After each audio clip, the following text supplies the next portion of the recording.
하나님 말씀 봅니다. 하나님 말씀 창세기 12장 1절에서 9절까지 보겠습니다. 창세기 12장 1절에서 9절까지입니다. 하나님 말씀이 이러합니다.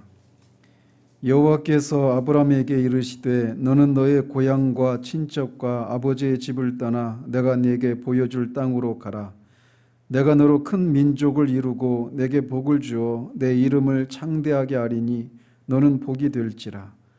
너를 축복하는 자에게는 내가 복을 내리고 너를 저주하는 자에게는 내가 저주하리니 땅의 모든 족속이 너로 말미암아 복을 얻을 것이라 하신지라. 이에 아브라함이 여호와의 말씀을 따라갔고 롯도 그와 함께 갔으며 아브라함이 하란을 떠날 때 75세였더라. 아브라함이 그의 아내 사레와 조카 롯과 하란에서 모은 모든 소유와 얻은 사람들을 이끌고 가나안 땅으로 가려고 떠나서 마침내 가나안 땅에 들어갔더라. 아브라함이 그 땅을 지나 세겜 땅 모래 상수리 나무에 이르니 그때 가나안 사람이 그 땅에 거주하였더라. 여호와께서 아브라함에게 나타나 이르시되 내가 이 땅을 내 자손에게 주리라 하신지라.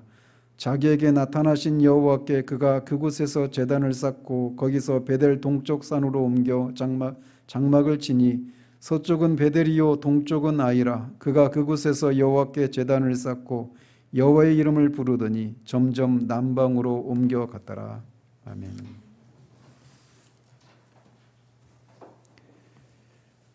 지난주에는 바벨탑 사건과 셈의 계보, 그리고 셈의 계보 중에서 특별히 아브라함의 아버지 데라의 가해에 대해서 살펴봤습니다. 이제 오늘은 소위 아브라함 언약이라고 부르는 이 아브라함을 부르신 그런 장면을 살펴보도록 합니다. 어떤 학자들은 아브라함을 불러낸 때부터 모세가 부르심을 받기 전까지 그 시대를 아브라함 시대 이렇게 구분하기도 합니다. 그래서 아브라함 시대는 성경으로 따지자면 창세기 12장에서부터 이 50장까지가 아브라함의 시다 이렇게 부를 수가 있겠습니다. 시간적으로 따지자면 주전 약 한 2000년부터 주전 1500년까지의 한 500년 정도의 그 기간을 다루고 있는 부분의 시작이 오늘 이 본문입니다. 그래서 이 시대를 언약이라고 하는 개념을 빼고 말을 한다라면 족장시대 이렇게도 부를 수가 있습니다.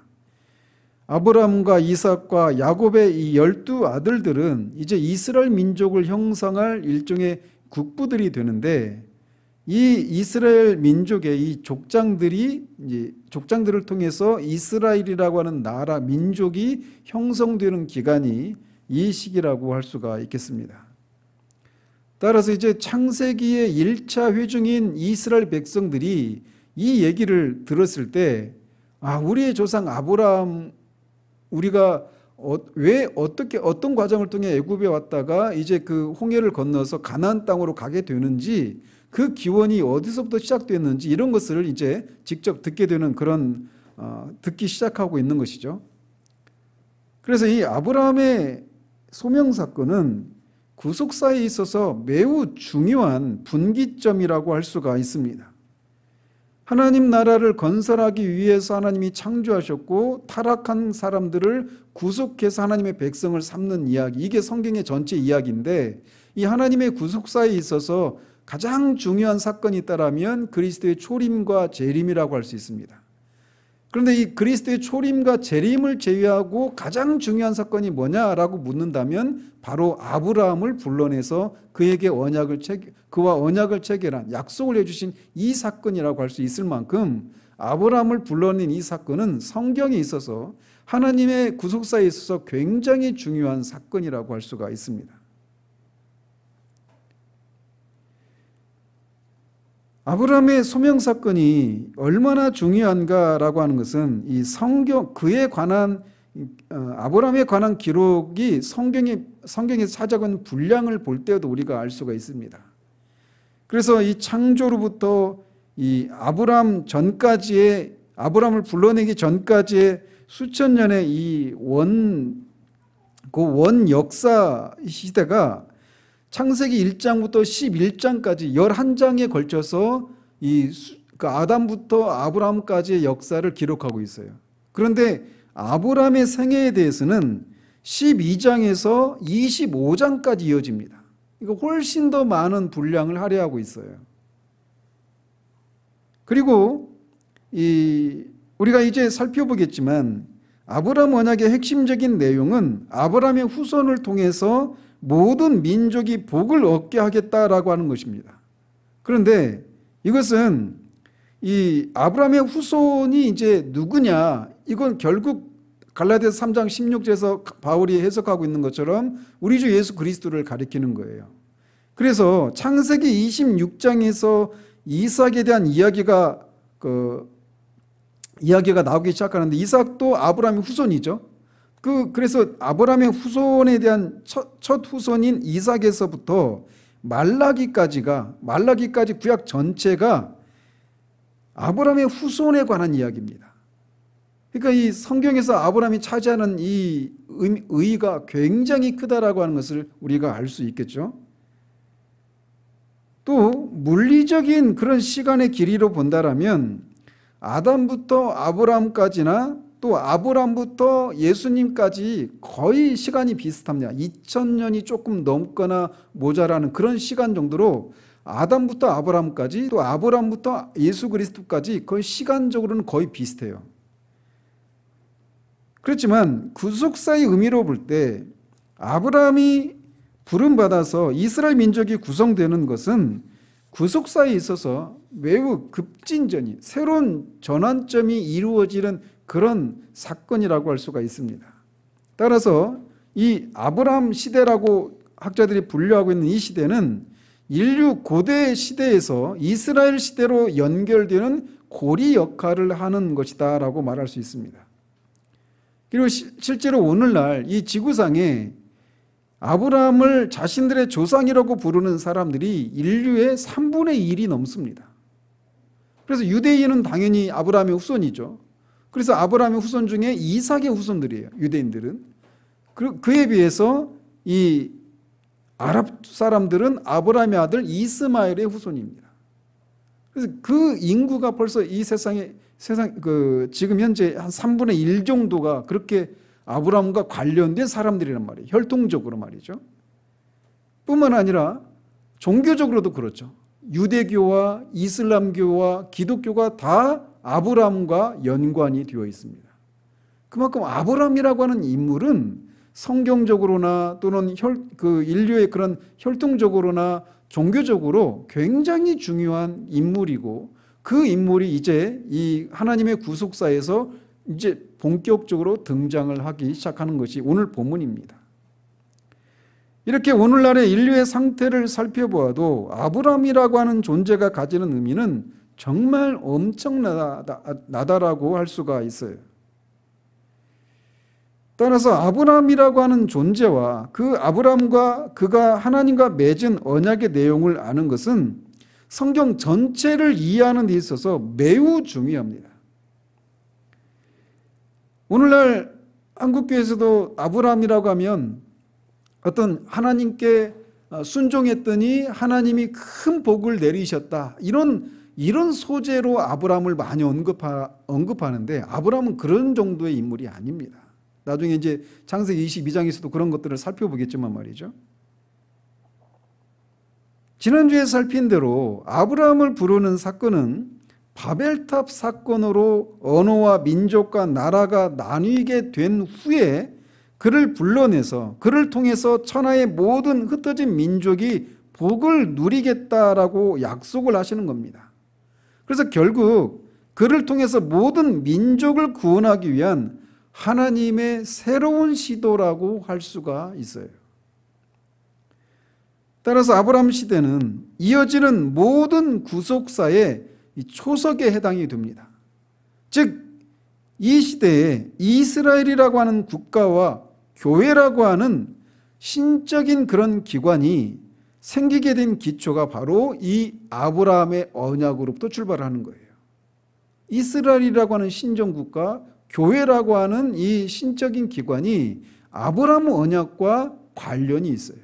그리고 이후에 이 성경의 역사는 바로 그것과 관련된 역사예요. 그래서 이 아브라함의 후손과 관련된 역사가 구약 전체이고 교회와 관련된 것은 신약의 그 전체가 다 교회와 관련된 것이죠. 근데 그 시작이 뭐다? 아브라함을 불러내서 그와 언약을 맺은 사건이다라고 말할 수 있단 말이죠. 그래서 이 아브라함의 언약이라고 하는 것은 굉장히 구속사에 있어서 굉장히 중요한 그런 사건인 겁니다.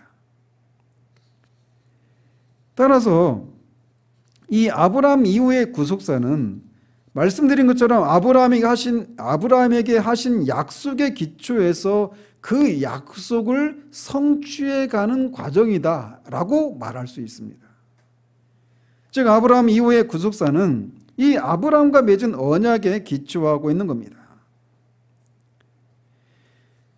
그래서 그 아브라함을 불러낸 사건은 그렇게 굉장히 중요한데 하나님은 이렇게 아브라함과 언약을 체결해서 그와 언약을 맺은 그 언약의 내용을 성취해가는 과정을 통해 그 하나님의 백성들을 만들어내시는 그런 일들을 하시겠다라고 이제 하시는데 그렇게 언약을 체결하시는 하나님으로 아브라함에게 나타나십니다. 여호와 하나님으로 그가 아브라함에게 나타나서 아브라함을 불러내십니다.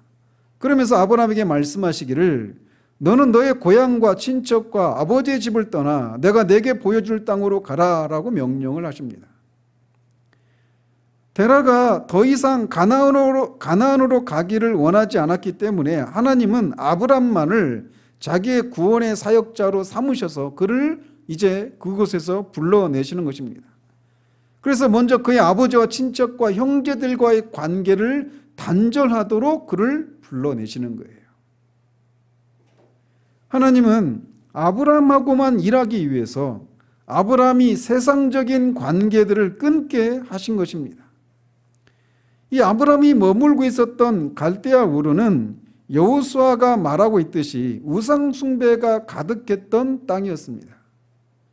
따라서 그곳을 떠나라라고 하는 이 말은 우상의 도시에서 죄악된 관습에 젖어 있던 과거의 모든 인연과 삶을 청산하라라고 하는 말과도 일맥상통하는 말이라고 할 수가 있습니다. 따라서 이것은 하나님을 좇는 자는 주님이 말씀하신 것처럼 누구든지 나를 따라오려거든 자기를 부인하고 자기 십자가를 지고 나를 따르라라고 하셨던 주님의 말씀처럼 이전에 나를 나되게 만들었던 그 모든 환경과 삶의 그 모든 자리들을 다 뒤로 하고 그렇게 따라야 한다라고 하는 것을 우리에게 교훈해 주고 있는 거예요. 여기서 떠나라고 하는 말은 문자적으로 보면 비록 친족들이 너와 함께 가기를 거부한다 하더라도 너를 위해 떠나가라 이런 의미가 담겨 있습니다. 따라서 이 천상을 향해 걸어가는 이 신자들의 행보는 타락한 세상으로부터 떨어져 나오는 것으로부터 시작한다라고 하는 것을 우리에게 말해주고 있는 거예요. 그리고 일단 그렇게 떠나온 후에는 뒤돌아보지 않고 거룩한 목표를 향해 매진해 나가야 한다라고 하는 것을 우리에게 교훈해 주는 겁니다. 그래서 주님이 말씀하신 것처럼 손에 쟁기를 들고 뒤를 돌아보는 자는 하나님 나라에 합당하지 않다라고 말씀하셨는데 바로 그것을 아브라함에게 요구하고 계신 거예요. 그런데 우리가 또 하나 주의할 것이 있는데 그게 뭐냐면 아브라함이 가나안으로 향했다라고 하는 것을 우리는 알고 있잖아요, 이미. 그래서 하나님이 아브라함에게 내 고향과 아버지와 친척을 떠나서 가라라고 하실 때 가나안으로 가라 이렇게 지시해 준 것처럼 생각하기 쉬운데 그렇지 않습니다. 여기서 말하고 있는 것처럼 내게 보여줄 땅으로 가라라고만 하셨어요. 즉 처음부터 하나님이 가나안 땅으로 가라 이렇게 명시적으로 말씀하고 있지 않다라는 것입니다. 하나님께서는 아브라함에게 그가 가야 할 구체적인 장소나 방향도 제시해 주지 않으셨어요. 다만 그 땅은 조금 있으면 내가 너한테 보여줄 것인데 그 보여주는 땅으로 가라 이렇게 말씀하고 계신 겁니다. 그래서 히브리서 11장 8절에 믿음으로 아브라함은 부르심을 받았을 때 순종하여 장래 유업으로 받을 땅에 나아갈새 갈 바를 알지 못하고 나아갔다 이렇게 말을 하는 겁니다. 이처럼 하나님께서는 자신의 모든 인생을 맡긴 채 오직 하나님의 그 인도하심만을 쫓아서 한 걸음 한 걸음 나아가는 그런 순종의 사람들을 통해서 새 역사를 시작한다라고 하는 것을, 이렇게 아브라함이 갈 바를 알지 못하고 그냥 하나님이 어디까지 가라 하면 거기까지 가고 쉬라 하면 쉬고 또 다시 가라 하면 가고, 이런 식으로 한 걸음 한 걸음 하나님의 인도하심을 받아서 그렇게 순종하는 삶을 통해 이런 구속사가 진행되어 왔다라고 하는 것을 말해주고 있는 거예요. 그러면서 그에게 이 2절과 3절에서 하나님이 아브라함과 약속을 하십니다. 여기에 뭐 언약이라고 하는 말이 실제로 나오지는 않지만 언약의 내용을 다 가지고 있기 때문에 우리가 아브라함 언약 이렇게 말을 하는 것이죠. 그런데 여기에 하나님이 약속을 하시는데 크게 두 가지입니다. 첫째는 아브라함에게 복을 주시겠다라는 겁니다. 그게 내게 복을 주어라고 하는 이 말이 거기에 해당되어 있어요. 그리고 두 번째는 하나님이 아브라함에게 복을 주시겠다라고 하는 것과 아브라함이 복의 근원이 될 것이라고 하는 이 두 가지 약속을 해 주십니다. 그래서 이것은 결국 앞에 창세기 1장 26절 28절에서 생육하고 번성해서 땅을 충만하게 하라라고 한 이 말씀과 또 창세기 3장 15절에서 여자의 후손을 통해서 뱀의 머리를 상하게 할 것이라고 하는 그 약속을 아브라함에게 2절과 3절을 통해서 말씀하고 있는 거예요. 왜 그게 그런 것과 관련이 있는지 이제 살펴보도록 합니다. 그래서 말씀드린 것처럼 아브라함 생애 전체가 이 언약의 성취 과정이고, 더 나아가서 족장들의 이야기, 그리고 모세오경, 구약성경 전체가, 그리고 더 넓게는 신약성경 전체가 이 2절과 3절이 성취되거나 실현된 것과 관련된 것이다, 이렇게까지 말할 수 있을 정도로 2절과 3절 이 짧은 구절 속에 구약과 신약의 모든 내용들이 다 들어있다라고 말할 수 있을 정도로 그렇게 중요한 구절이 2절과 3절입니다. 그래서 이 구절을 통해서 결국 앞으로 예수님이 오실 때까지 하나님이 이 세상을 어떻게 구원하실지, 어떻게 하나님 나라를 건설해 가실지를 이 구절 속에 압축 파일 형식으로 그렇게 담아 놓으셨다, 이렇게 말할 수 있을 정도로 중요한 구절이에요. 그래서 1절은 명령입니다. 떠나가라, 내가 지시할 땅으로 가라, 이렇게 명령을 하시고 2절과 3절에서는 약속을 하십니다. 그래서 우리가 읽은 것처럼 여기에는 언약이라고 하는 말이 나오지 않지만 언약의 내용이 모두 담겨 있어요. 그리고 나중에 이제 우리가 15장에 가면 이 12장의 내용이 조금 더 구체화됩니다.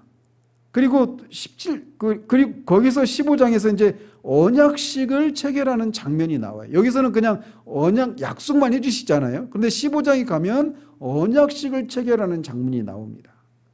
그리고 17장에 가면 이 12절과 15절에서 말씀하신 것들을 다시 반복하시면서 이 언약에 대한 표로 할례를 행하시는 장면이 또 나옵니다. 그리고 22장에 가면 이삭을 바치는 사건이 나오는데 그 사건을 통해서 하나님이 어떤 방식으로 이 세상을 구원하실 것인가를 이삭을 바치는 것을 통해, 그 사건을 통해서 하나님이 드러내시면서 아브라함과 맺은 언약을 총정리를 하십니다. 그래서 12장 2절 3절은 15장에서 좀 더 구체화되고 17장에서 또 22장까지 가면서 이 아브라함 언약이 정리가 되는 그런 형태를 띠게 됩니다. 그런데 이 15장, 17장, 22장에 나오는 언약의 내용이 바로 여기 12장 2절, 3절에 다 들어있어요.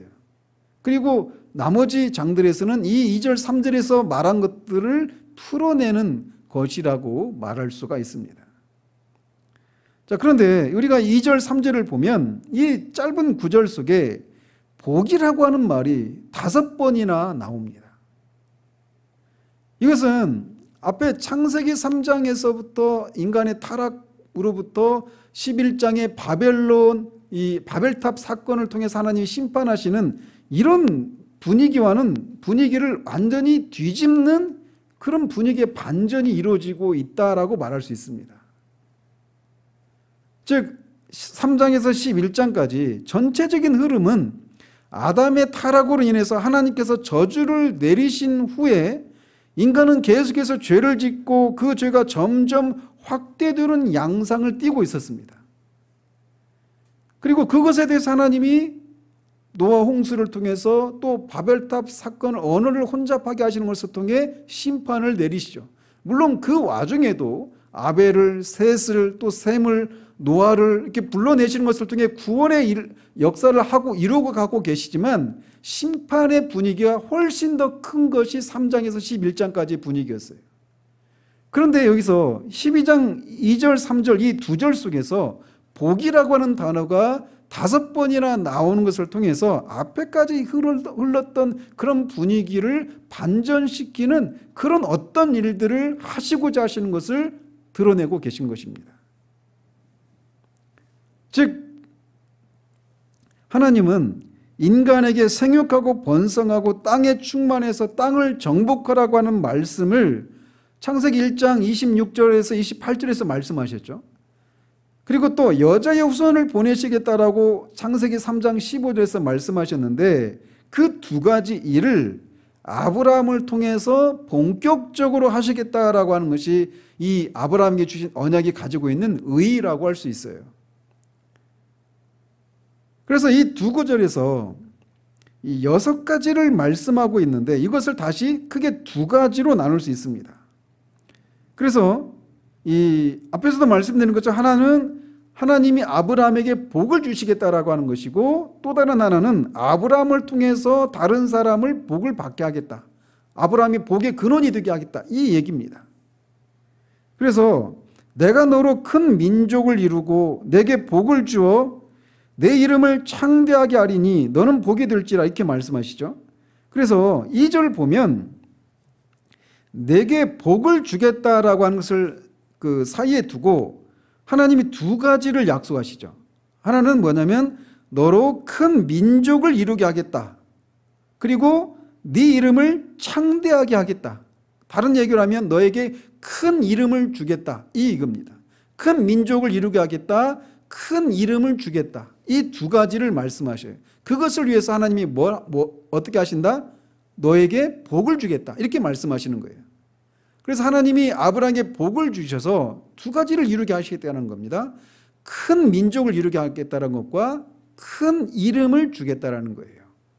그런데 이 큰 민족이라고 할 때 그 민족에 해당되는 단어를 보면 언어를 보면 국가라고 이렇게 번역하는 것이 더 원어의 의미를 잘 살리고 있는 번역이라고 할 수 있어요. 그러니까 큰 민족을 이루게 하겠다는 얘기는 큰 국가를 주겠다라고 하는 것과 일맥상통하는 것이죠. 따라서 아브라함에게 약속하신 첫 번째 복은 그로 하여금 큰 국가를 이루게 하시겠고 그의 이름을 창대하게 하겠다 이거예요. 2절에서 약속하고 계신 것은. 그런데 그에게 큰 이름을 주시겠다라고 이렇게 말씀하신 것은 결국은 큰 이름을 주겠다라고 하는 것은 뭘 통해서 큰 이름을 주겠다라고 하는 거냐면 큰 국가를 이루어서 큰 이름을 주겠다라고 하는 것이기 때문에 큰 민족을 이루게 하겠다는 것과 큰 이름을 주겠다라고 하는 것은 결국 같은 것을 다르게 표현하고 있을 뿐입니다. 그러니까 결국 2절에서는 한 가지를 얘기하고 있는 거예요. 큰 국가를 이루게 하겠다라는 겁니다. 그것을 통해서 너의 이름을 크게 하겠다 이거예요. 그런데 국가를 만들어 주시겠다라고 큰 국가를 만들어 주겠다라고 말씀하시는데 국가를 만들려면 뭐가 있어야 됩니까? 땅이 있어야 되고 백성이 있어야 되죠. 그죠? 그래서 이 뒤에서 15장, 17장, 22장에 보면 땅과 백성에 대한 얘기들이 거기서는 이제 더 구체적으로 나오는 거예요.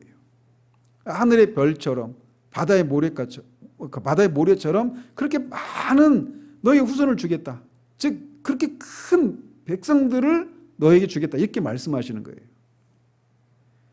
자, 이렇게 땅에 대해서 또 백성에 대해서 뒤에서 더 구체적으로 말씀하셔요. 그리고 오늘 본문에서도 그 땅에 대한 얘기가 잠시 언급이 되긴 하지만 말이죠.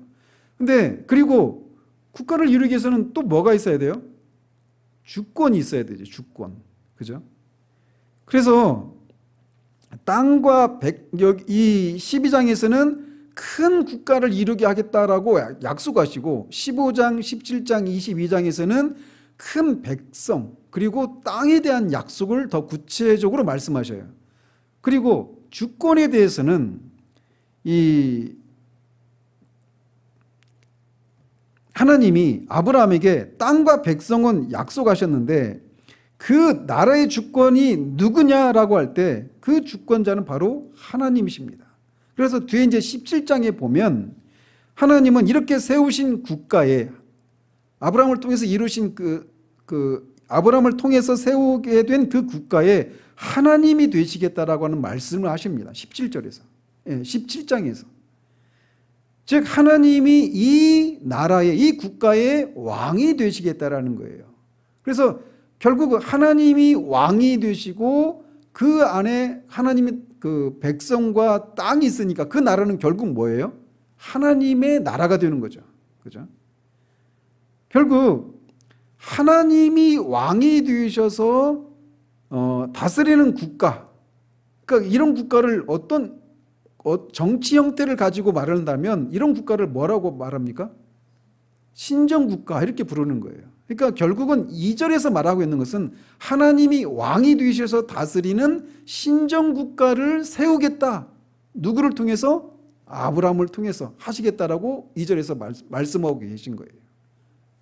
근데 그 신정국가는 결국 뭐예요? 이스라엘이지, 이스라엘. 그죠? 아직은 이스라엘이라고 하는 이름이 나오지 않지만 뒤에 이제 그게 하나님이 약속하신 나라가 바로 그 나라구나라고 하는 것을 우리는 알게 되는 거죠.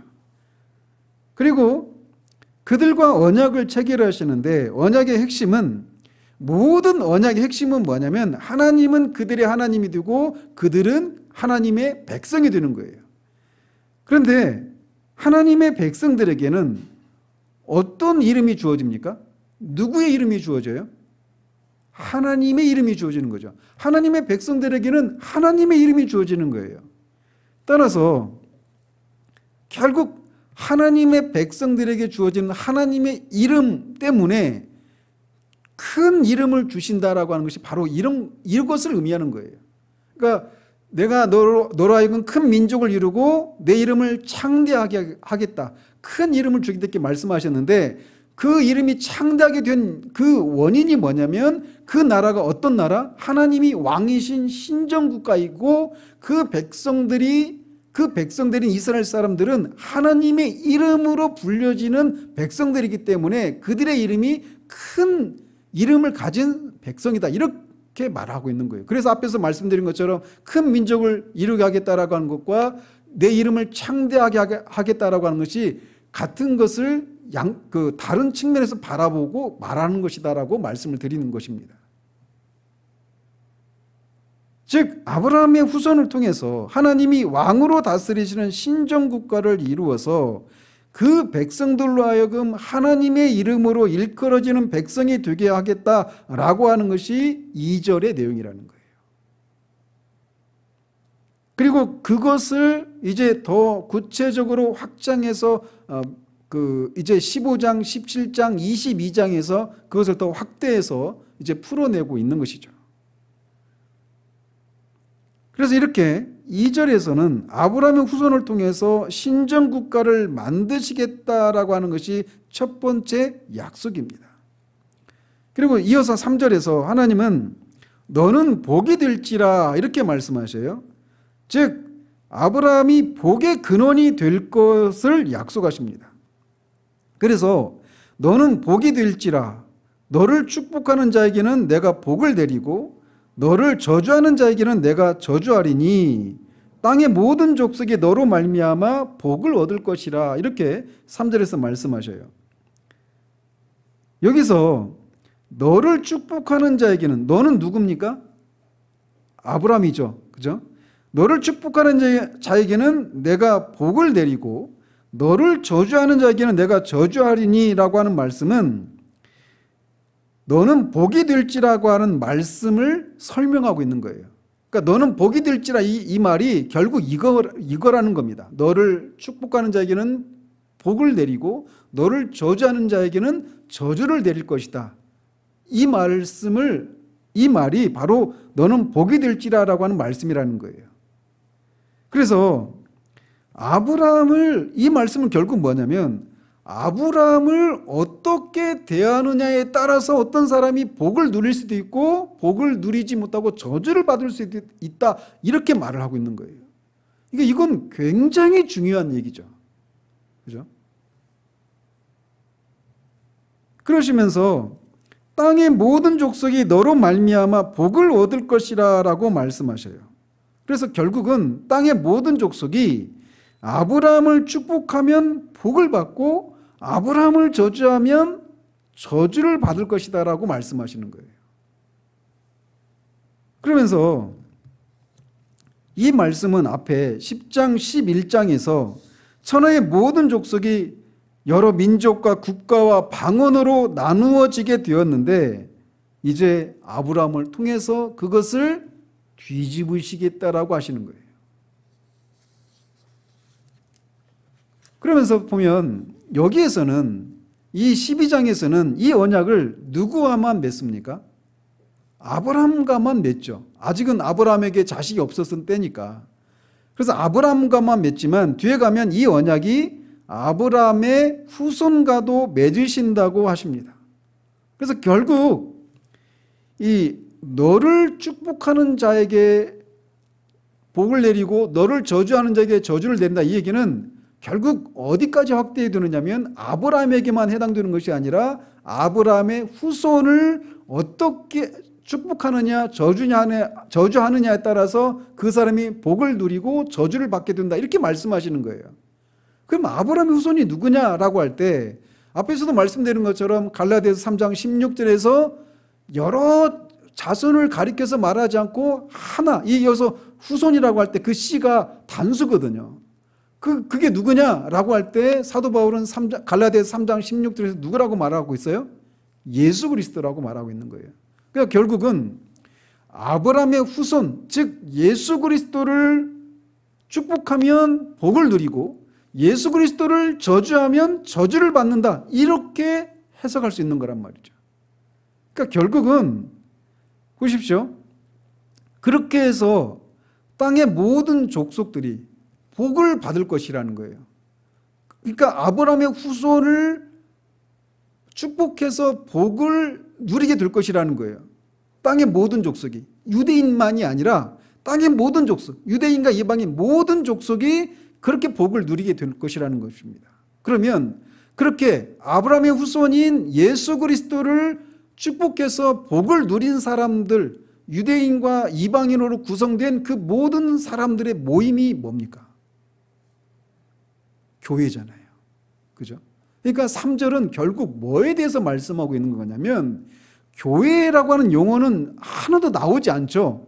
그럼에도 불구하고 결국은 하나님이 교회를 이루시겠다라고 하는 것을 이 말씀 속에 배아의 형태로 이렇게 넣어놓고 계시다. 이렇게 말할 수 있단 말이에요.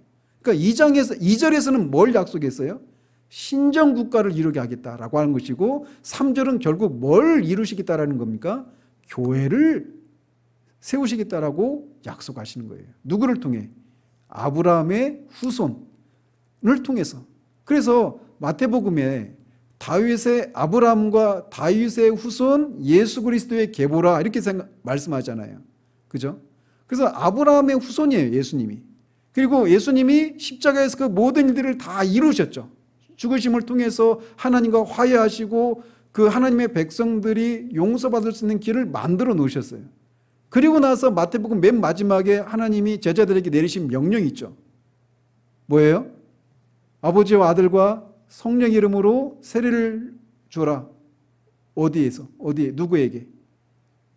세상 끝까지 모든 사람들에게 그 세례를 주고 주님이 가르치신 그 명령, 그 가르침을 그들에게 베풀라고 말씀하시는. 그걸 우리가 지상명령이라고 하잖아요. 그것이 가능한 이유가 뭡니까? 아브라함의 후손이신 예수님이 그렇게 그 예수님을 통해서 모든 땅의 모든 족속이 복을 누릴 수 있는 길이 열렸기 때문에 이제 그 소식을 세상 모든 곳에 가서 전하라고 말씀하시는 거예요.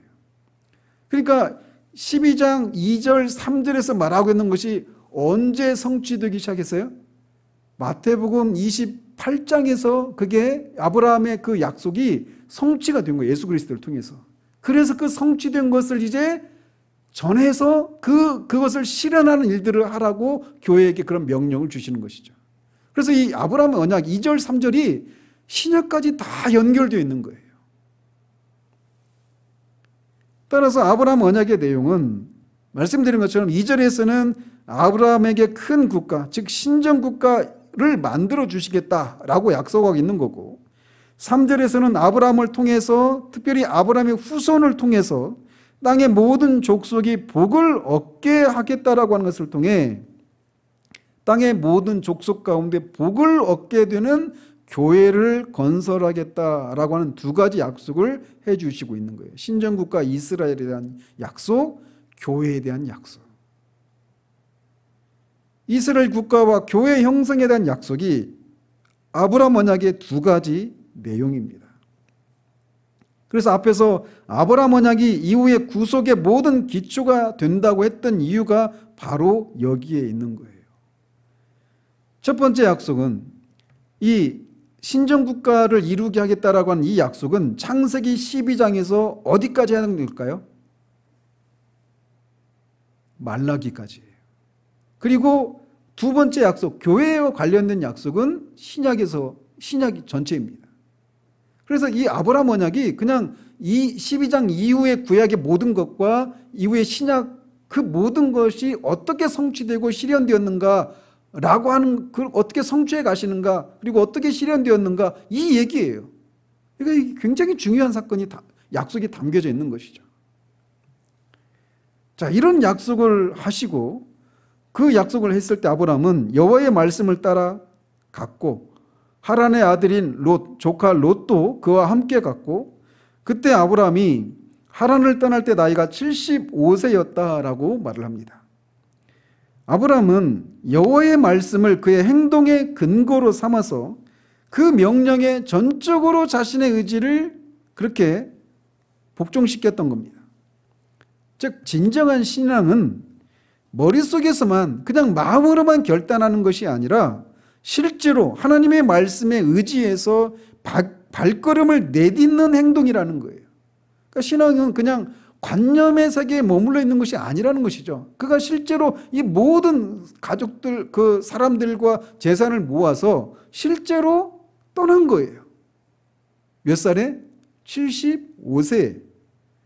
자, 75세 하면 우리 시대의 75세를 생각하시면 안 됩니다. 아브라함의 수명이 175세였어요.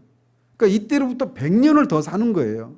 그러니까 175세 중에 75세면 우리나라로 치면 한 40대 초반 내지는 중반 이 정도에 해당되는 나이입니다. 그렇잖아요. 그죠? 따라서 우리가 80생이라고 할 때 40대 초중반이면 인생의 황금기죠. 아주 왕성하고 활발한 그런 황금기에 해당되는 때가 아브라함의 이 나이대예요. 그러니까 막 할아버지를 연상하시면 안 돼요. 우리 시대 75세를 연상하시면 노약자석에 앉는 그 할아버지를 생각하시면 안 돼요. 자, 그런데 이렇게 그는 황금기에, 인생의 황금기에 이런 시절이었지만 세상적인 그런 눈으로 볼 때 그의 생활은 한 곳에 정착해서 부와 안정을 누리지 못하고 떠돌아다니는 나그네 생활을 시작하게 된 것입니다. 자, 우리가 보통 40대 중반 정도 되면 다 자기 집 하나씩 갖고 그 번듯한 직장을 가지고 어떤 그런 그 삶이 좀 어느 정도 이렇게 안정을 취하는 그런 시기잖아요. 그런데 아브라함은 오히려 그런 시기에 그런 안정적인 삶을 다 뒤로 하고 나그네의 삶을 시작한 거예요. 그래서 세상적인 눈으로 보면은 그는 정말 고단한 삶을 자처한 것이죠. 그런데 신앙적인 눈으로 보면 그는 그 인생의 가장 황금기의 나이에 가장 가치 있고 고귀한 일을 하고 있었던 겁니다. 가치 있고 고귀하다라고 하는 것의 기준이 뭡니까? 하나님의 말씀을 따라 하나님의 구속사에게 그런 수단으로 쓰임받는 것, 하나님 나라를 이루는 일들에 쓰임받는 것, 이것이 그 사람이 그 귀하고 가치가 있는 일을 하느냐 안 하느냐를 결정짓는 거란 말이에요. 아브라함은 말씀드린 것처럼, 앞에서도 말씀드린 것처럼 아브라함이라고 하는 이 한 사람의 이 순종이 이후에 인류학적으로도 지금 3분의 1에 해당되는 그런 수많은 사람들과 관련된 그런 삶의 행보였어요. 아브라함이 떠날 때 자식이 없었어요. 우리가 지난주에 살펴보고 저는 사라에게 임신하지 못했다 이렇게 딱 복선을 깔고 있잖아요. 자녀가 없었어요. 아브라함에게 그렇게 아브라함과 관련된 수많은 사람들이 나오리라고 생각이나 했겠어요. 아브라함을 통해서 그렇게 종교와 관련해서도 그렇게 어마어마한 영향을 미치는 그의 행보가 되리라고 아브라함이 생각이나 했겠습니까? 아브라함을 통해서 다른 무엇보다도 유일한 구세주 예수 그리스도가 나온다라고 하는 것을 그가 생각이나 하고 그렇게 갔겠습니까? 그저 그는 자신을 부르신 하나님의 부르심을 쫓아서 어디로 가는지 어디를 가는지도 알지 못한 채 어느 방향으로 알지 못하는지 그냥 하나님의 말씀에 순종해서 갔을 뿐이에요. 그런데 그 이후의 삶은 그도 우리도 상상할 수 없는 그런 일들이 일어나게 된 거예요. 한 사람의 순종이 이런 어마어마한 차이를 만들어냈단 말이죠. 그는 이렇게 불안정한 그런 현실 가운데서도 약속의 땅 가나안을 향해서 묵묵히 발걸음을 옮겼습니다. 그런 그의 모습에서 천성을 사모하면서 나그네 인생을 살아가는 우리가 어떤 삶의 자세를 가져야 하는가라고 하는 것을 우리에게 교훈해 주고 있어요. 그는 안정적인 그런 삶을 살기를 원하는 그때 오히려 그런 것들을 다 떨치고 나그네의 삶을 택했단 말이죠. 그리고 그것에 대해서 하나님에 대한 평가는 그게 옳다라고 하는 것을 말해주고 있는 거예요. 아브라함이 하란에서 가나안으로 떠날 때 그의 아내 사레와 조카 롯 그리고 많은 재산과 거기에서 얻은 사람들을 데리고 떠났다라고 말합니다. 이 하란에서 가나안까지는 한 480km 정도 된다고 그래요. 그러니까 서울에서 부산까지가 400km 정도 얘기하잖아요. 그보다 조금 더 먼 거죠. 그래서 아브라함이 이렇게 떠날 때 우리가 또 기억해야 되는데 주의해야 될 게 있는데 뭐냐면 아브라함이 떠날 때 그냥 이 괴나리 보찜 하나 딱 메고 단촐하게 그 아내하고 롯과 뭐 몇몇 사람들만 이렇게 갔을 거지 이렇게 생각하는데 그렇지 않아요. 나중에 14장에 보면 롯이 소돔 땅에서 그돌라오미의 연합군의 포로로 잡혀가잖아요. 그때 그가 데려갔던 사람 용병이 318명이었어요. 그의 집에서 길렀던 용병이. 그럼 집에는 또 집을 지키는 사람이 있어야 되잖아요. 그런 것을 다 감안해 보면 아브라함이 거느렸던 사람이 적게는 1000명, 많게는 2000명 정도까지 되었을 것이다. 이렇게 얘기합니다. 학자들은. 그러니까 굉장히 큰 거부였어요. 그러니까 어떤 한 자그마한 족장의 어떤 부족의 족장 뭐 이 정도까지 되는 그런 사람이죠. 그러니까 애굽에 이제 12장에서 애굽에 들어갔을 때 바로가 아브라함을 눈여겨 보잖아요. 그냥 혼자 그냥 단촐하게 왔다라면 바로의 눈이 뜰 리가 없잖아요. 근데 그렇게 많은 사람들을 같이 옮겨 다니기 때문에 그렇게 눈이 띄었단 말이죠.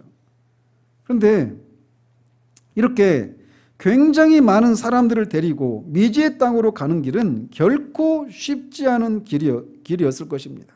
그렇지만 그는 오직 하나님의 명령에 순종해서 미지의 땅, 그렇지만 약속의 땅을 향해서 가서 마침내 가나안 땅에 들어가게 됩니다.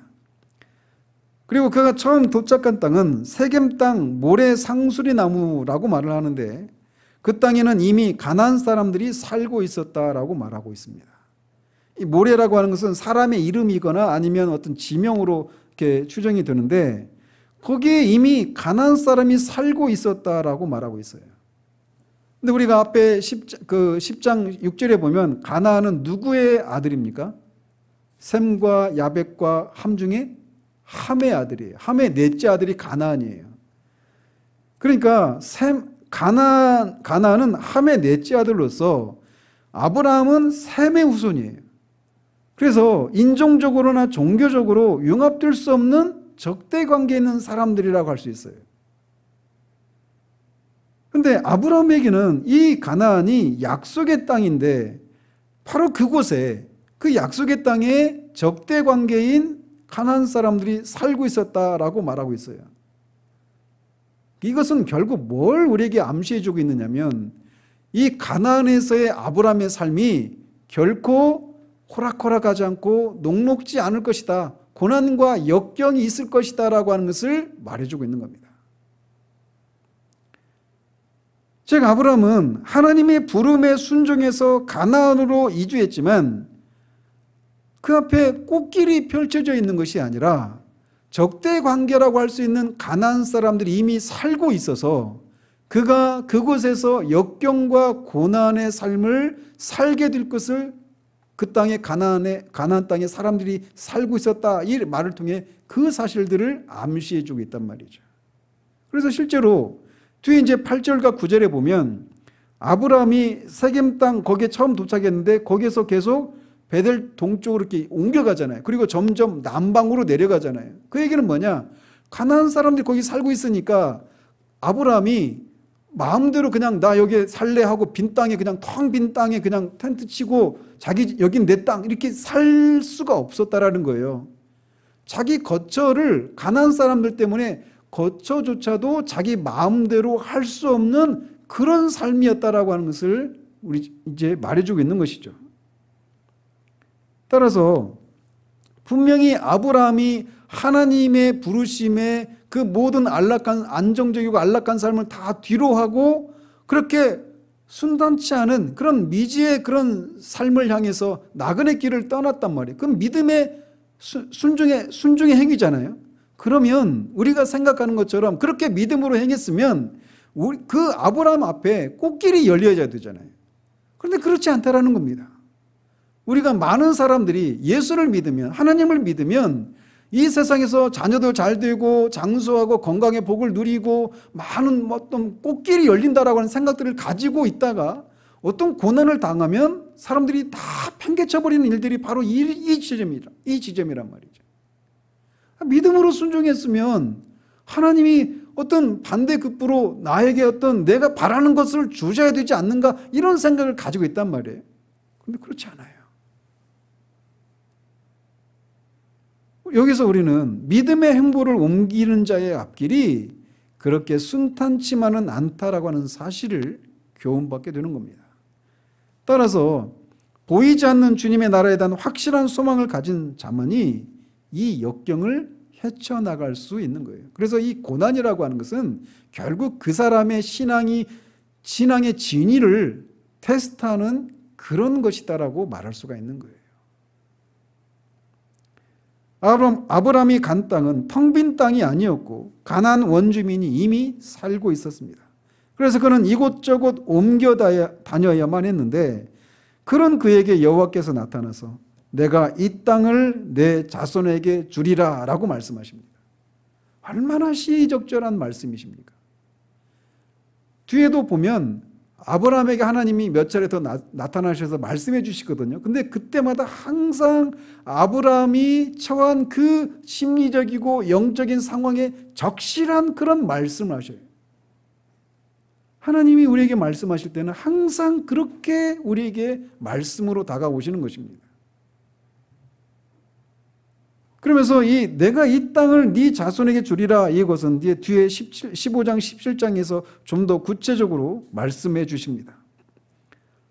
그런데 하나님이 이렇게 가나안 사람들이 이미 살고 있는 이 땅을 네 자손에게 주겠다 이렇게 약속하고 있는 것은 결국 하나님이 이 가나안 사람들을 몰아내시겠다라고 하는 것을 담고 있는 것이죠.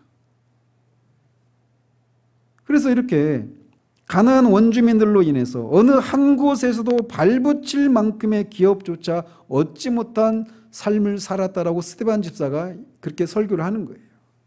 그러면서 그런 아브라함에게 이렇게 내가 이 땅을 네 자손에게 주리라 이렇게 약속하신 것은 분명 큰 위로와 소망이 되었을 것입니다. 이에 그는 그곳 즉 세겜 땅 모래 상수리 나무에서 감사의 표로 여호와 하나님께 제단을 쌓았습니다. 그러니까 이 제단을 쌓는 것은 하나님이 말씀하신 것에 대해서 감사하는 것이고 또 그 감사한다는 얘기는 아직 이루어지지 않았지만 반드시 하나님이 그렇게 하실 것이라고 하는 것을 믿는 믿음의 행위였던 것이죠. 그리고 그는 서쪽에는 베델이 동쪽으로는 아이가 있는 곳에 정착해서 다시 또 그곳에서 여호와께 제단을 쌓고 여호와의 이름을 부르고 점점 남방으로 옮겨갔다라고 기록하고 있습니다. 여호와의 이름을 불렀다라고 하는 것은 그분의 주권을 인정하고 그분께 영광을 돌리고 그분께 자신의 모든 사정을 의뢰하는 지극히 신앙적인 그런 행위라고 할 수가 있습니다. 어쨌든 그는 이렇게 자신이 떠나왔던 하란에서 그렇게 인생의 황금기에 안정적인 한 1000명에서 2000명 정도의 그런 이 종들을 둘 정도로 그런 거부였단 말이에요. 그런 사람이 우리나라 말로 하자면 집도 절도 없는 그런 처지로 전락해가지고 가나안 사람들한테 이리 치이고 저리 치이면서 여기에 살았다가 저기에 살았다가 계속 이렇게 옮겨 다니는 그런 삶을 살았음에도 불구하고 그에게는 그것 때문에 아니 하나님 어떻게 나를 이렇게 불러냈으면 이 정도의 삶을 보장해 줘야 되지 않습니까? 라고 하는 그런 원망이나 이런 것이 없는 그런 믿음의 행보를 보이고 있다는 거예요. 정말 우리 안에서 이게 아브라함의 믿음의 그 위대함이 바로 이런 것들 속에서도 나타나는 거예요. 아브라함 그러면서 이 낯선 타향에서 이렇게 어떤 면에서는 서름을 겪을 수도 있죠. 저도 이번에 막 이사하는 것과 관련해 가지고 이사할 때마다 그런 서름이 있잖아요, 권사님. 그렇죠? 내 집 없는 그 서름. 근데 아브라함은 내 집이 없어서 이렇게 하는 게 아니잖아요.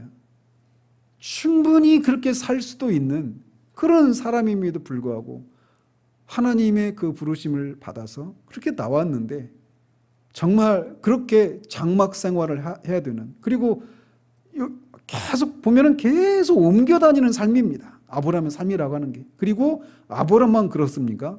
이삭도 그렇죠. 야곱도 그래요.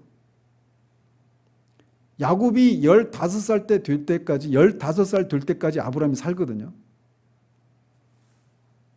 그러니까 자기 자식도 그렇고 자기 손자도 그렇고 계속 그렇게 아브라함의 선택을 인해서, 아브라함이 그런 선택을 하지 않았다면 세상적인 관점에서 보면 하란 땅에서 떵떵거리면서 그렇게 살았을 것 아니겠어요?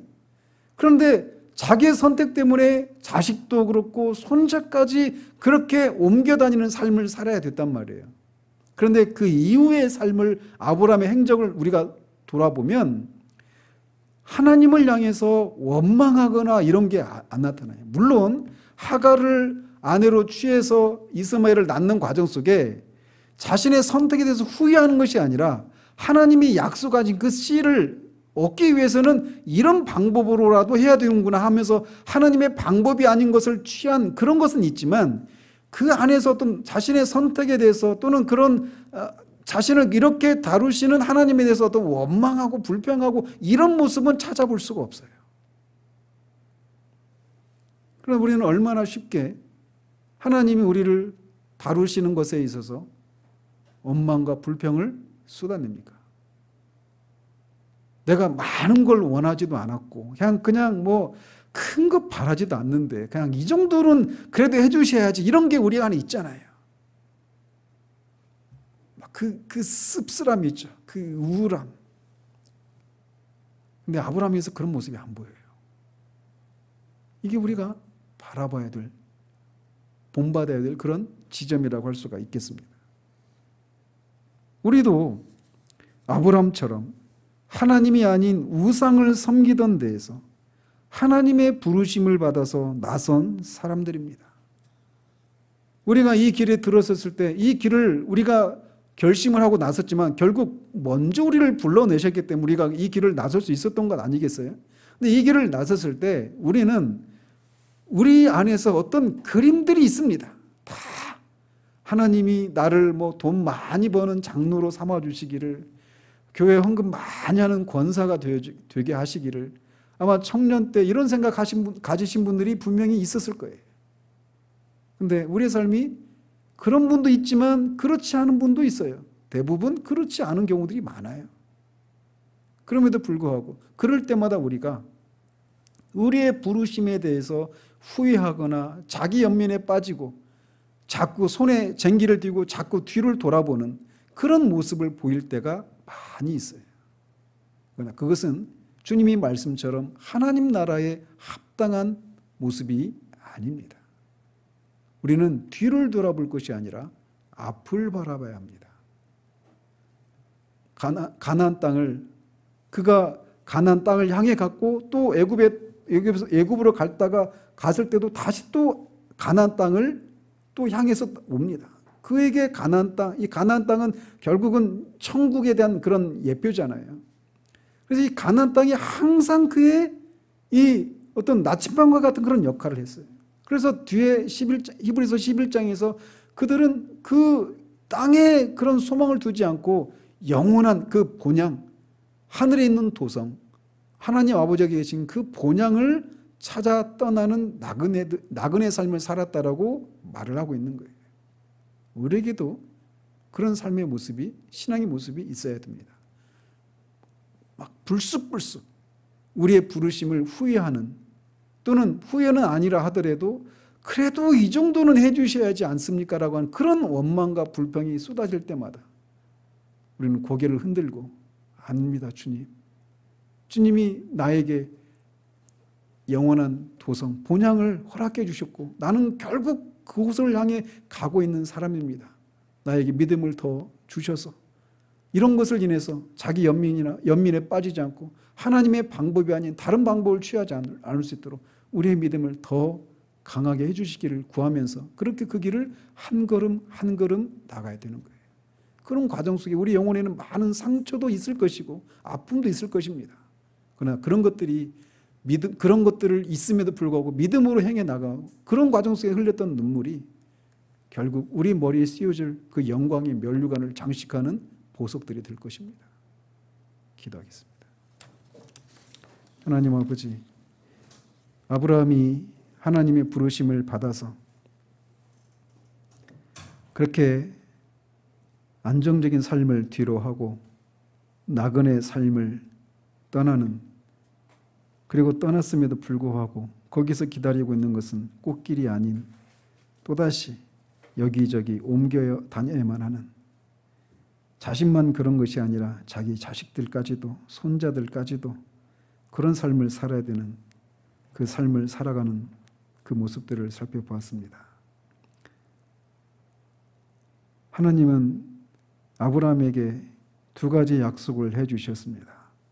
그리고 잠시는 그 약속과는 거리가 먼 듯한 그의 삶을 살았지만 결국 하나님은 그를 통해서 약속하신 것을 이루신 것을 우리는 봅니다.